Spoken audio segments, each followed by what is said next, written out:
මගේ YouTube channel එකට ආදරෙන් පිළිගන්නවා. ඔන්න ඉතින් කොට දවසකට පස්සේ මම හිතන මාසෙකට විතර කිට්ටු වෙන්නයි තියෙන්නේ. කතරගම vlog එකේ part 2 අරගෙන ආවා. එහෙනම් ඉතින් ඉක්මනින් යන් වීඩියෝ එකට මාව subscribe කරලා bell icon එකත් click කරන්න. අද මාර්තු 15 වෙනිදා ඉරිද දවසක්. ඉතින් අද අපි දැන් කීපයකටම යන්න බලාපොරොත්තු වෙමින් ඉන්නවා. ඊයේ අපි කොහෙද ගියේ කියලා ඔයාලත් එක්ක මම vlog එකකින් share කරගත්තානේ. එහෙනම් අද බලමු අපි කොහෙටද යන්නේ කියලා. මුලින්ම අපි යන්නේ කතරගම කිරිවෙහෙර වඳින්න. ඉතින් මල් ගන්න තමයි මේ ඇවිත් ඉන්නේ. මම මේ පාර සුදු මල් පූජා කරන්න හිතුවා. අපි ඉතින් හැමදාම පූජා කරන්නේ පාට මල්නේ. අද මට හිතුණා සුදු මල් පූජා කරන්න ඕන කියලා. එහෙනම් අපි බලමු.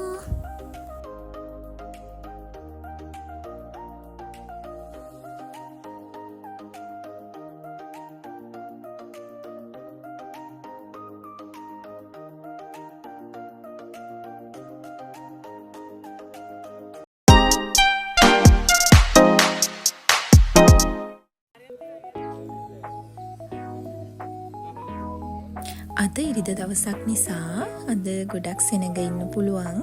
අපි ඒ නිසා ප්‍රධාන දොරටුවෙන් නෙවෙයි කිරිවෙහෙර මළුවට ඇතුල් වෙන්නේ. තවත් පාරක් තියෙනවා. එතනින් තමයි අපි යන්න හදන්නේ.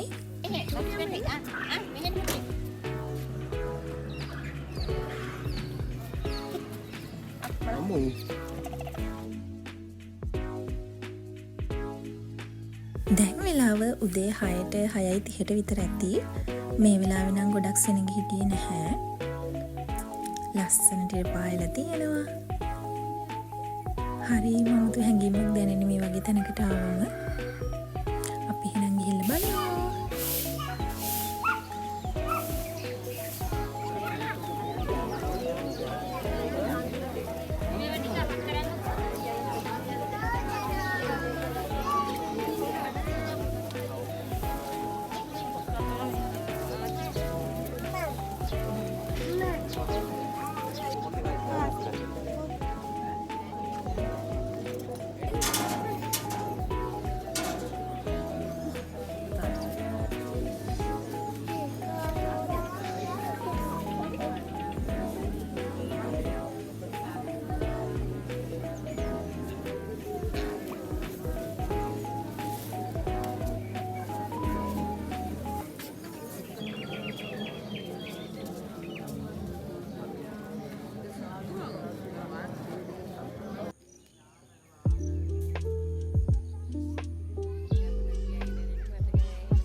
දැන් අපි මේ යන්න හදන්නේ කතරගම දේවාලෙට.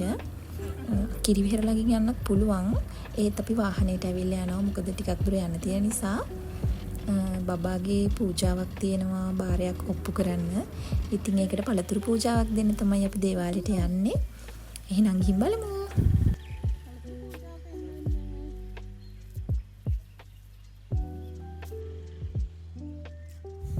මේ වෙලාවේ නම් හොඳටම අවුසරයි. අපි උදේට කාලා හිටියෙත් නෑ. ඒ නිසා මාරම අමාරුවෙන් ඉන්නේ. කොහොම හරි දැන් මේ අපි පූජාව තියන තමයි දේවාලයට යන්නේ. මෙතන තමයි දේවාලේ තියෙන්නේ.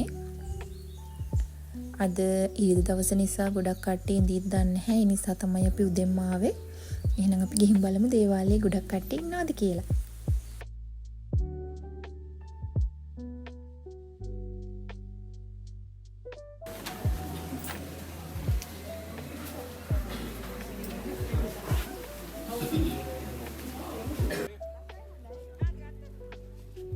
අපි ඒ වැඩෙත් ඉක්මනට ඉවර කරගත්ත ගොඩක් කට්ටිය හිටියේ නැති නිසා මෙතන මට මම ආස කෑමක් දෙනව දැක්කම ඒ නිසා ඉක්මනට ගියා ගන්න.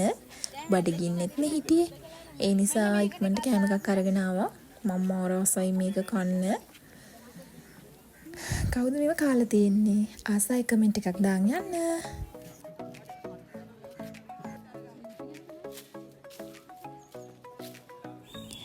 ඔන්න ඉතින් එහෙනම් පෙරුම් පුරලා මං ආසම තැනට ආවා. මම මේ කතරගම ට්‍රිප් එක ආවෙන් මෙතෙන්ට යන්න ඕන නිසා වරාමල්ලෙකුත් ගත්ත පූජා කරන්න. මේ ගහනම් මං කලින් දැකලා තිබුණේ නැහැ. ලස්සනයි නේද? එහෙනම් අපි ගිහින් බලමුකෝ.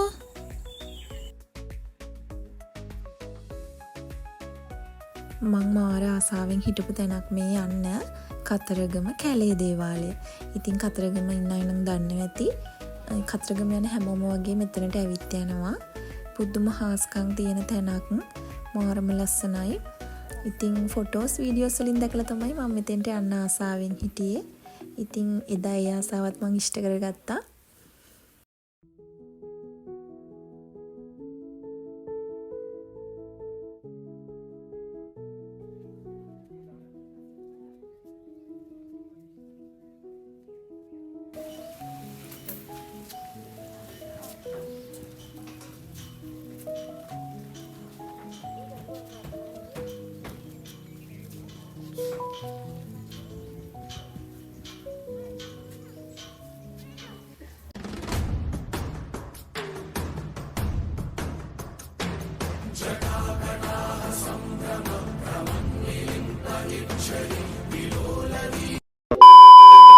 ඔන්න ඉතින් අපි දැන් අන්තිමට ඇවිත් ඉන්නේ සෙල්ල කතරගමට.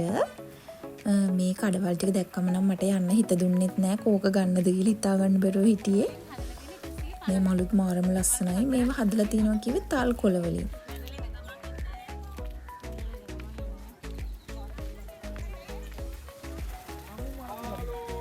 මේ ගිනි කාෂ්ඨක අවුවේ මල් මිටකුත් අරගෙන අපි දැන් මේ යන්නේ සෙල්ල කතරගම වඳින්න. හරිම අමාරුයි ළමයි. ඒ කියන්නේ මාර මව්වයි අවුසරයි කියලා බෑනේ. ඉතින් අපි ආපු වැඩේ කරන්නත් එපයි. ඒ නිසා අපි ගිනි යවුවම යනවා සෙල්ල කතරගම වඳින්න. අපි ඉතින් ගෑනු ළමයිනේ. මේ දෙපැත්තේ ඉතින් සුකුරුත්තන් දිහා බල තමයි ඉතින් කොහේ ගියත් යන්නේ. ලස්සන දේවල් දාලා තියෙදි ඉතින් බලන්න නැතුව කොහොමද නේද? පේනවනේ අපේ අම්මත් හැම තැනම ගිහිල්ලා ගණන් අහනවා බලනවා යනවා. අපේ අම්මලත් කොහොමද ඒ වගේ නේද? මේව බේර ගන්න බැරි ඉතින් ගෑනු අයගෙන් තමයි. තව ඉස්සරහට ගොඩක් දේවල් තියෙනවා ඉතින්. එහෙනම් මාත් එක්ක දිගටම ඉන්නකෝ වීඩියෝ එකත් එක්ක. අපි බලමු මොනවද තියෙන්නේ කියලා. මේ පේනවනේ ඉතින් කොච්චර සෙනඟක් ඉන්නවද කියලා. අපි බෞද්ධ අය වුණත් අපි දෙවියෝ කෙරෙහි තියෙන විශ්වාසය පොඩ්ඩක්වත් අඩු වෙන්නේ නැහැ. මොකද බෞද්ධ අය වුණත්, කතෝලික වුණත්, මුස්ලිම් වුණත් අපි මේ හැම දෙවි කෙනෙක් ගැනම විශ්වාසයක් හිතේ තියාගෙන ඉන්නේ. ඒ නිසානේ අපි මේ වගේ තැන්වලට එන්නේ ආශිර්වාද කරන්න නේද? ආශිර්වාද ලබා ගන්න. ඔය පේන්නේ ආතින් බලන්න අපි තැන.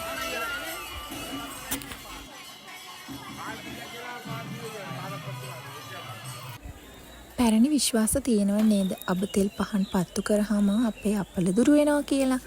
ඉතින් අපි ඒවටත් ගරු කරන්න ඕනනේ. අපේ අම්මලා තාත්තලා කියන දේවල් ඉතින් අපි පොඩ්ඩක් කරලා බලන්න එපයි නේද? ඉතින් හස්බන්ඩ්ගේ අම්මා කිව්වා අබතෙල් පහන් පත්තු කරන්න කියලා හස්බන්ඩ්ගේ අපල දුරු වෙන්න කියලා. ඉතින් යාවේ අබතෙල් පහන් පත්තු කරන එක තමයි පේන්නේ. ඒ අතරේ මං චූටි වටයක් දැම්මා. මට මේ සුකුරුත්තන් දිහාටම යන්න හිතෙන්නේ. මං චූටි වටයක් දැම්මා ඉතින් මෙතනත් ලස්සනට පේනවා. සෙල්ල කතරගම බලන්නකො කොච්චර පොඩි දරුවෝ අරගෙන කට්ටිය ඇවිත් ඉන්නවද කියලා ආශිර්වාද ලබා ගන්න. මණික් ගඟ චුට්ටක් බලලා මාව ඉතින් මණික් ගඟට යන්න මෙපයි නේද කතරගම આવොත් එහෙම. මණික් ගඟේ නම් වතුර ගොඩක් තිබුණ නැහැ. හරි ඔන්න දැන් වැඳලා පුදලා සීරම කරලා ඉවරයි. මේ ගිනි කාෂ්ඨ කවු ඉතින් බීම එකක් නොබී යන්න බෑනේ. මෙයාලා මෙච්චර රසයි කියද්දි අපි බීලා බලන්න එපයි නේද? අපි ඔන්න ඉතින් ආවා පැණි බීම එකක් ගන්න. මේකෙත් ඉතින් වරදක් නැහැ. සීනි චුට්ටක් මදි වගේ මට තේරුණා. ඒ ෂේප් රසට තිබුණා. ඔන්න ඉතින් මේ තමයි shopping කරන time එක.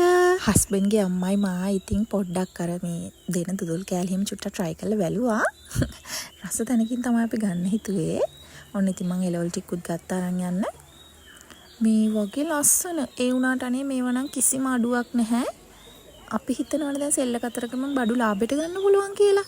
අනේ එහෙම එකක් නම් මම දැක්කේ නෑ. අපිට අපේ ගෙවල් ළඟ shop වලින් උනත් මීට වඩා අඩුවට බඩු ගන්න පුළුවන්. මේ වගේ එකට දෙකක් ගන්න.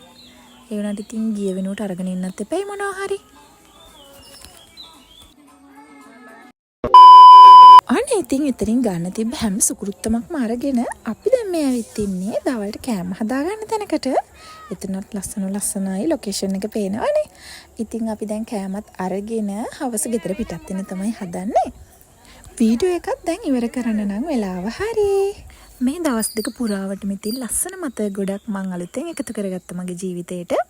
මාත් එක්ක වීඩියෝ එක දිගටම හිටපු ඔයාලටත් ගොඩාක් ස්තුතියි.